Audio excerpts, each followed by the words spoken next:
Welcome in. Saturday night means it's time for DFS Chalk Talk, brought to you by Triple Play Fantasy, and we get it rolling right after this.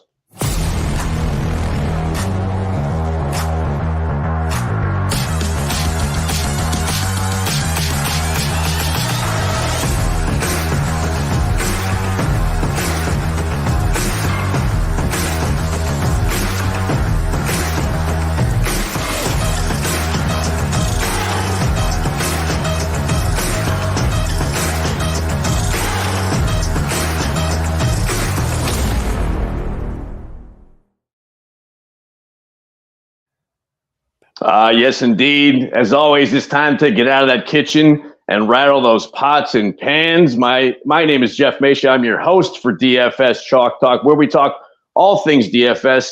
I don't do it alone. Joined by two of the best in the biz. On my right, we got Mikey D. What's going on, man? What's happening, man? I'd like to apologize for the weird video. I am not in a prison cell or anything of that nature. I just in between houses right now. I'm technically homeless, but we'll be negative homeless here about 2 weeks from now. So next couple of weeks, bear with me, but we'll still be able to bring that quality crap. So all good, brother. It looks like you're broadcasting from a movie theater, but which is nice. But and down below, I got my man Joseph. What's happening, man? Yeah, and I'm broadcasting from the Taylor Swift room here in Casa Irachi. But that is by far the smoothest intro I think we've ever had since on Triple Play. We did the actual intro. Mesh didn't trip. That was the smoother it gets, Mesh. Well done. Well, you probably just jinxed me going forward here, but we always talk about what we have coming up for our DFS lineups from the main slate, and actually I should bring this up to start with. It gets interesting for tomorrow because the main slate tomorrow does not include at least one key game. You got no Kansas City, you got no Miami, so there's some interesting guys to pick from. I mean, we got some interesting lineups that we'll get into, but I mean, at least from the early game. Who else you got there, Joe? Well, it's Cincy Buffalo. That game's not on the docket. And then Chargers Jets, which I mean, fantasy wise, but Chargers, no Eckler, no Allen, no Herbert. So yeah, it was an interesting slate when at that running back wideout position this week. Yeah, it gets interesting to pick from. We'll get into our full lineups coming up in a little bit here, but as always, we start off with who we are paying up for our DFS lineups, and I'll send it over to Mike in the movie theater. Who are you paying up for this week, man? You know, if I get really quiet, that just means that movie security might be making a move and might be closed. So I might have to get talking like this just so they don't kick me out of here. No, Adam Thielen is my guy that I'm paying up for at home against Indianapolis at 8,300. And this guy's been getting things done all season long. If you look at his season average, it's 16.1, man. This guy's been getting a lot of targets, been catching a lot of those targets, been getting a lot of touchdowns. I mean, he went to Carolina and he kind of showed that he's not the only dude that should have probably been stuck there in Minnesota after losing Diggs. They figured that they couldn't do any worse than that. And they really look to be a team that's probably really missing Thielen right now as well. So Thielen, man, Thielen leading the way. That's my guy right there. That's not my only pay up. I know you got Alvin Kamara. I also have Alvin Kamara in my lineup, but I'll go ahead and let you brag him. And since you brought that, go ahead, Joe. It's crazy. It's crazy that people aren't talking. I mean, we're talking about A.J. Brown. We're talking about Chase now. Tyreek Hill, obviously. Adam Thielen, I mean, right from an opportunity perspective, double-digit targets 4 out of the last 5 weeks. And mind you, this isn't double-digit targets on Buffalo. This is on a Carolina team that some games doesn't even run enough plays for a wide receiver to get double-digit targets because their offense is bad. They're rookie quarterback, all those things. But then after that, 3 games over 30 this year. I've got to believe that Tyreek Hill's the only other wide receiver who has done that. So Thielen really is. I mean, and it's taken on DraftKings. He's the 4th most expensive. Just one more crazy stat. This is nuts. And I don't know how it is on FanDuel. I'd love to know. So Thielen's finally climbed the ladder. He's 4th most expensive, but but it's on the week where we don't have Chase, we don't have Diggs, we don't have Keenan Allen, we don't have Tyreek Hill in the slate.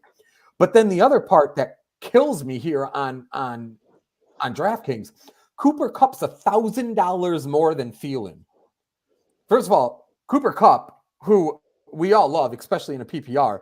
But the guy went for 2 for 29 and 4 for 21 the last 2 weeks. No touchdowns either week. And then on top of that, I'm not even sure if Matt Stafford's playing tomorrow, right? How the hell is Cooper Kupp 1,000 more than Thielen at this point? That's just one of those weird, like crazy, unexplainable salary things that we come upon on these sites every once in a while, I guess.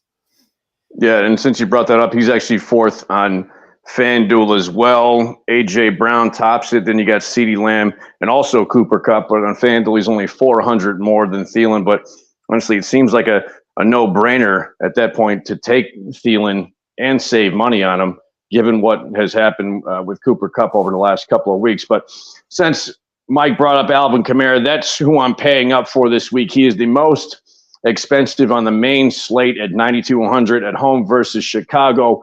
But listen, I'll take that because it seems like the New Orleans offense is starting to gel a little bit. Since Kamara has come back on October 1st, in those 5 games, he's averaging 25 touches per game. So just by law of averages, and they call it that, not the theory of averages, for a reason, I have to think that Alvin Kamara is going to get some points for you and get on top and have at least one in the end zone, I would think. So reception-wise, running attempt-wise, he's just really up there. And the guy, there's no reason why you shouldn't pay up for him. Joe, who you paying up for this week? Yeah, I'm also playing Kamara, and I don't, this is definitely the first time this year I've played him in DFS. I'm not a big Kamara guy overall, but I mean, going back to the slate again, you got Barkley after Kamara. Barkley can't really freaking get in the end zone. I don't know. And then you're going down to Kenneth Walker against Baltimore. So it almost feels like Kamara is almost a must play in the slate. That being said, he's been absolutely phenomenal. 27-29 his last 2 weeks. And, I would be shocked if he doesn't score at least one tomorrow. I would be shocked home against the Bears if they don't put him in at least once.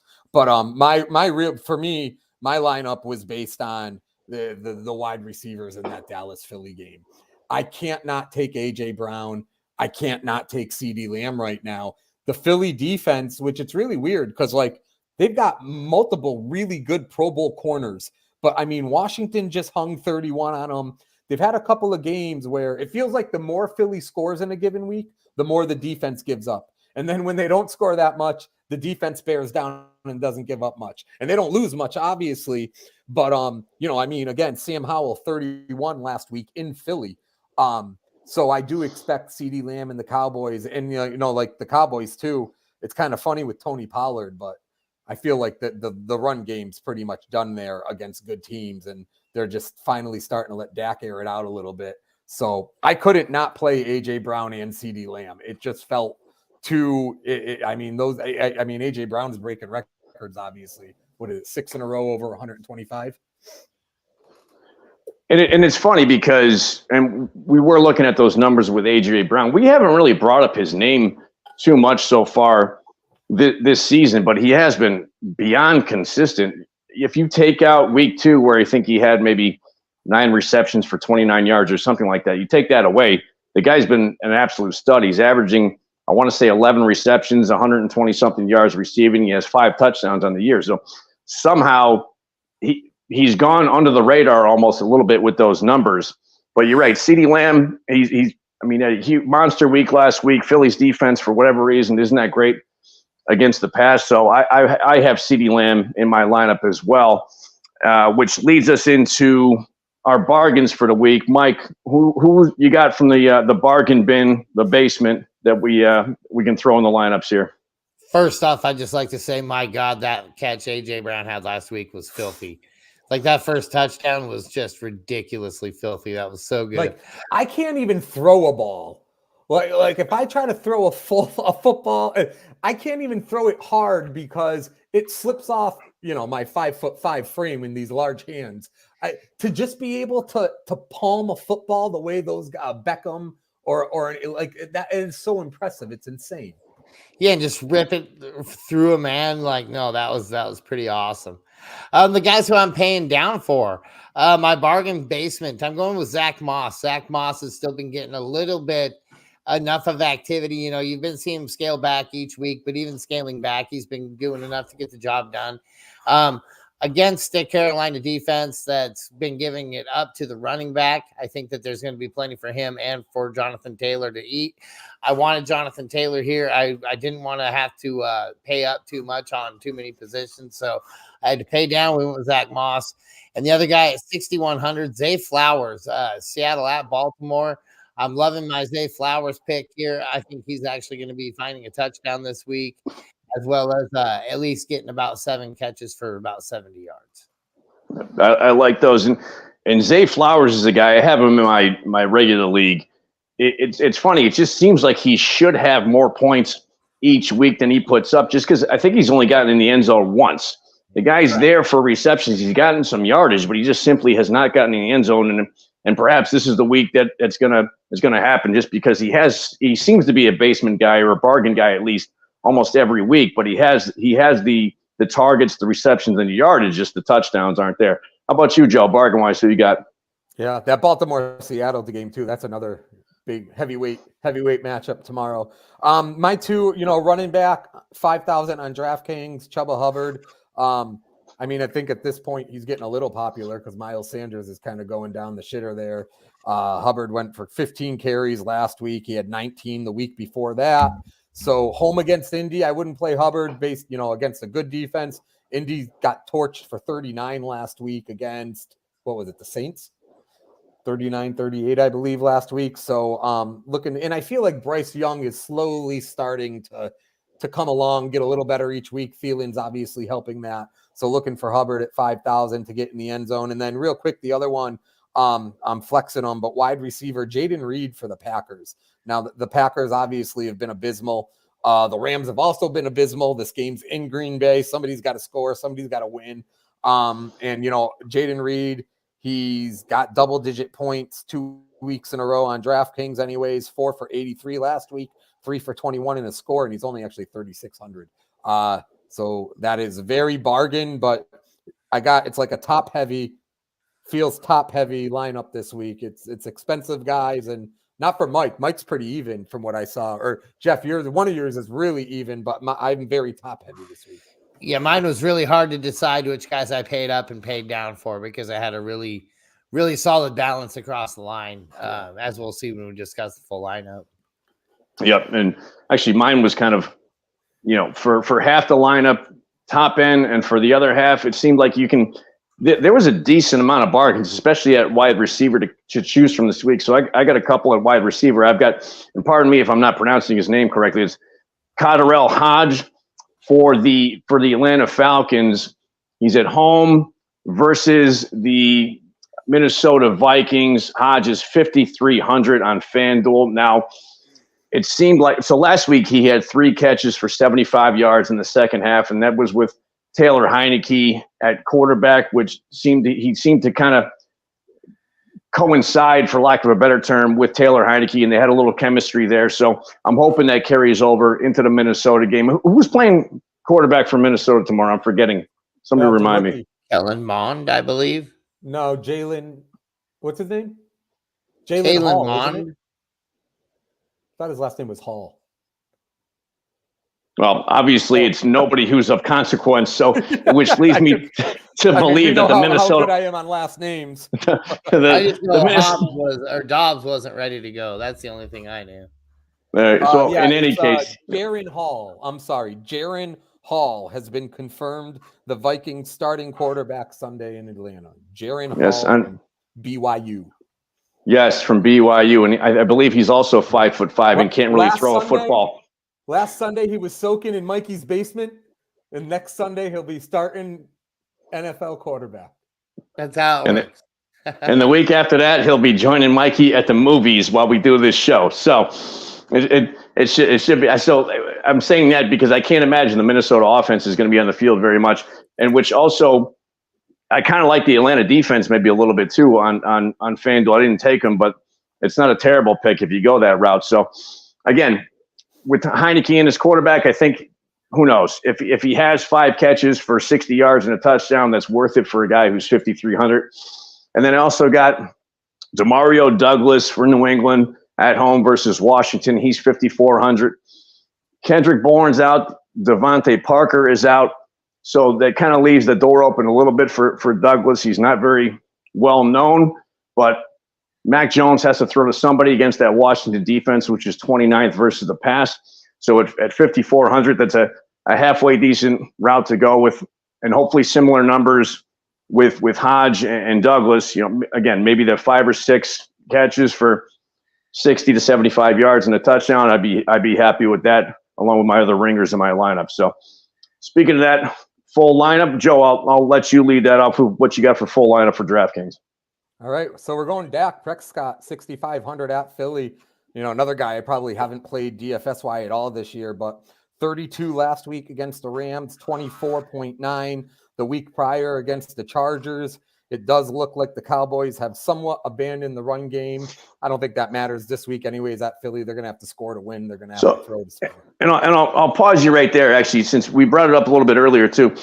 Do you think, because Pollard has not been what we thought he would be. Do you think Zeke Elliott being there last year helped Pollard maybe break out a little bit? Because Pollard as the guy just hasn't really put up the numbers that we expected him to, I know, I agree with that. I mean, if you take away, his first 3 weeks were strong, 22, 19.9, and 18. But since then, so in his last 4 games, he's only hit double digits once. And he's been double-digit carries every week except one. But the Cowboys with Zeke Elliott, they would always abandon the run game with Zeke sooner than they should. And it's so, their play calling so bizarre, but it does feel like, I don't know if Pollard's not physical enough. Like you said, he's always been the smaller change of pace back in the past. Last year, he finally really broke through. But I also think with the Cowboys, and I hate the Cowboys, but I think people have way overreacted on them with the San Francisco loss. They've looked pretty good other than that game. That was the one game where Pollard didn't have double-digit carries. And it does feel like they've kind of changed their offense since then. They've thrown a lot more the last couple of weeks. But, it's an interesting point with Pollard. The thing with Zeke, though, you're a Patriot fan. How has he really looked with the Patriots this year? Almost like he's not even there. You can take him here or there. He'll get some carries. But I couldn't even tell you if he's gotten in the end zone. Maybe once. Yeah. Who knows? Last week he did for the first time, but yeah, it's a good question on Pollard. So rest of your lineup. Let's see here. So we got Prescott, Chuba, we got Kamara, 8,100. I mean, if you look at that running back slate, I think you have to play Kamara. Wide out, we talked about the big guns. AJ Brown, 8,600. CeeDee Lamb, 8,200. I did steal one of your bargain picks, Jeffrey, going with the Mario Douglas for the Patriots. Washington has been given a lot up in the passing game.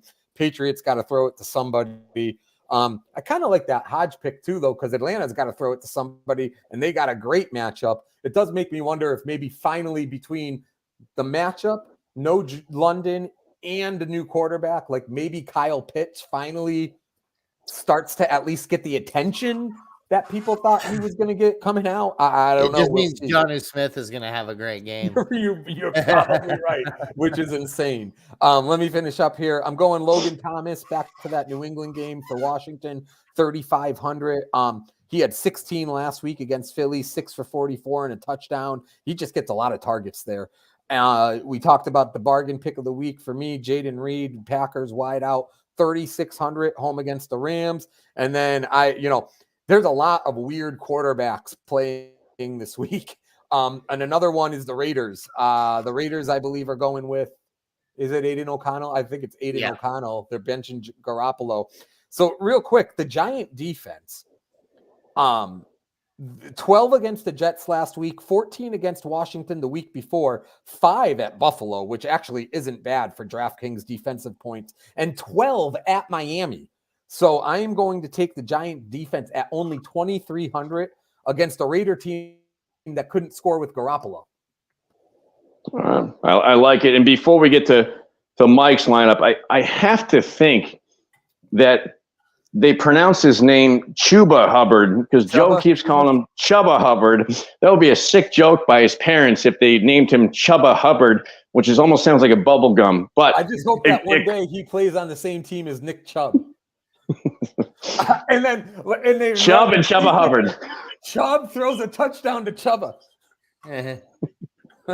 It's a love affair, Shubba. Anyways, go ahead, Mike. I'll let you get into your lineup.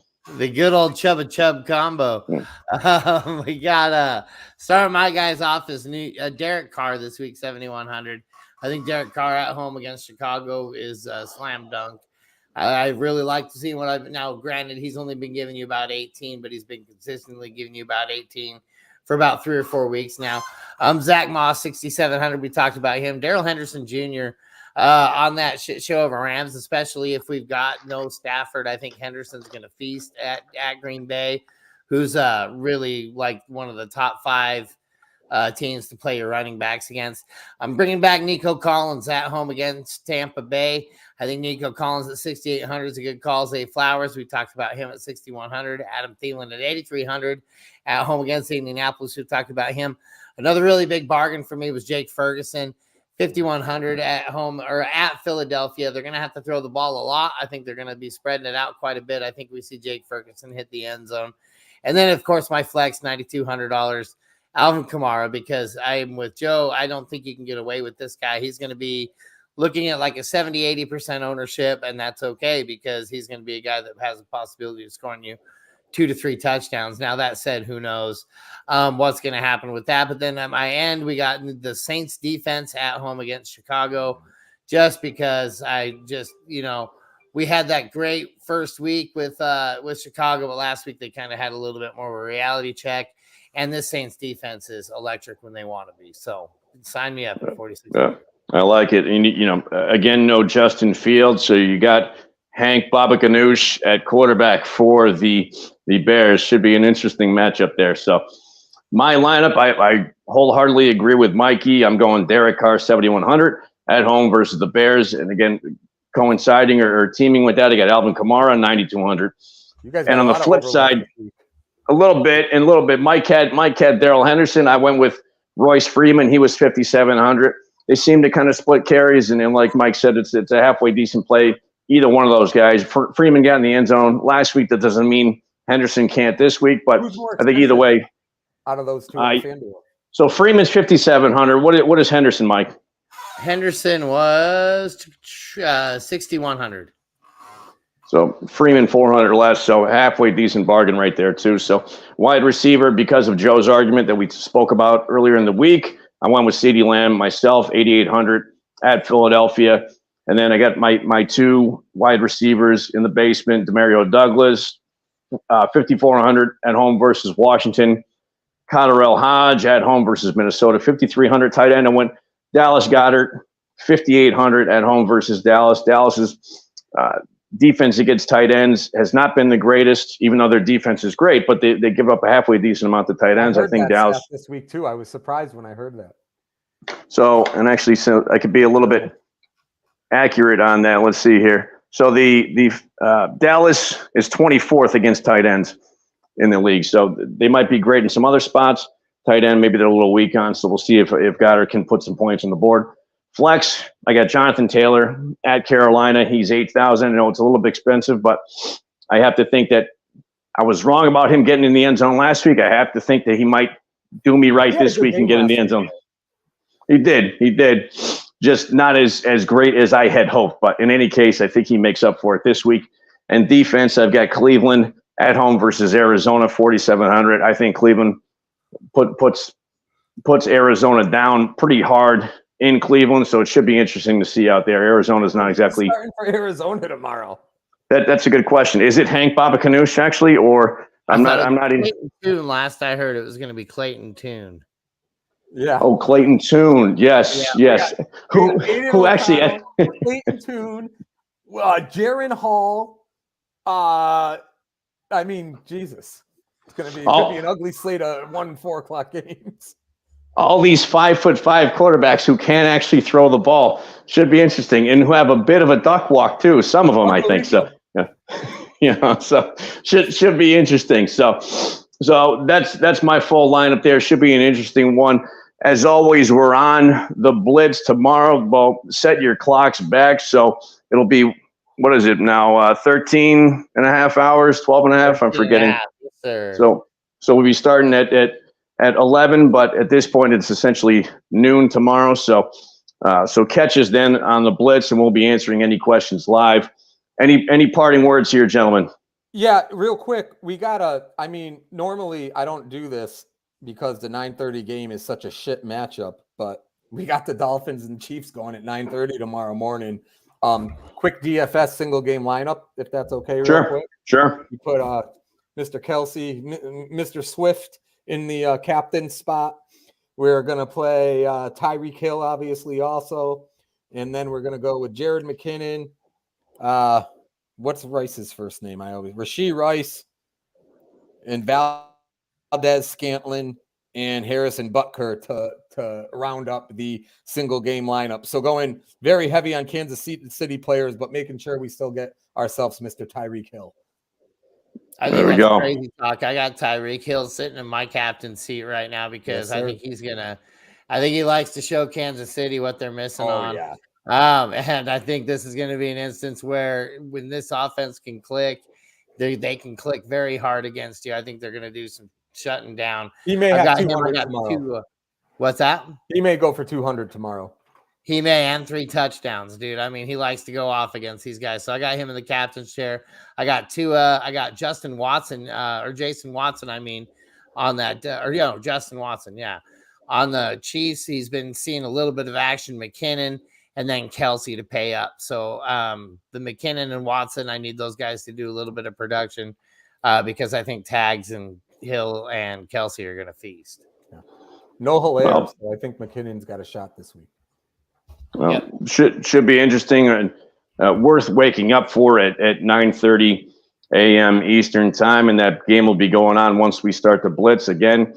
11 a.m. tomorrow, you will see our beautiful faces there in the morning answering all your questions. So, and as always, until next Saturday,